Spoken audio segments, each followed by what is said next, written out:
જય ગુજરાત, જય નવસારી. મારું નામ હિંમત બહાદુર શ્રીમંત જીતેન્દ્રસિંહ ગાયકવાડ, રાજ્ય કાર્ય ધુરંધર. મહારાજા સર સયાજીરાવ ગાયકવાડના હું પ્રપૌત્ર થઉં છું અને હાલની અંદર નવસારી ખાતે જે રાજમહેલનો વિષય અમને જાણવા મળ્યો છે એ માટે આપ સૌને, નવસારીની પ્રજા તથા નવસારીના કાર્યકરો, નવસારીના આપણા જૂના બરોડા સ્ટેટ વખતના લોયલ સબ્જેક્ટ્સ વગેરેને મારે એટલું જ સંદેશો આપવો છે કે આ ગાયકવાડ સરકારની ધરોહર છે. બરોડા સ્ટેટમાંથી ગાયકવાડ ફેમિલીનો અને નવસારી પ્રાંતનો 400 વર્ષનો ઇતિહાસ રહ્યો છે.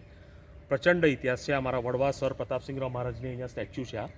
એની સામે આજે હું આપની સામે એનું ઉદ્બોધન કરી રહ્યો છું.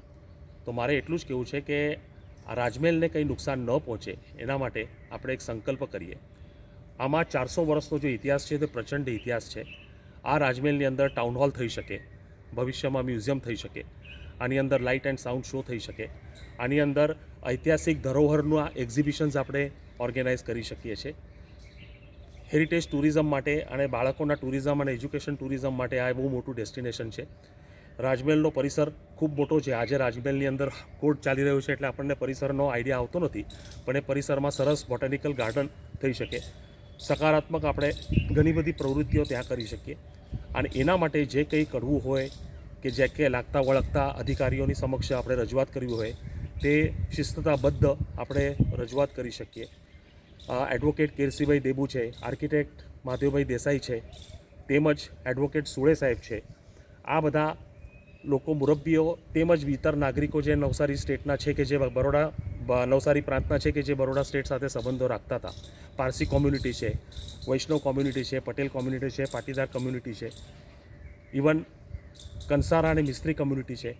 આ જૂના આપણા જે સંબંધો છે આપણે જાગૃત કરીએ અને આપણે નવસારીના રાજમહેલને નુકસાન ન પહોંચે એના માટે પૂરી તજવીજ કરીએ અને એના માટે જે કંઈ કરવું હોય, ફૂલ કે ફૂલની પાંદડી કહીએ છીએ આપણે ગુજરાતીમાં, એ કરવા માટે અમે કટિબદ્ધ છે.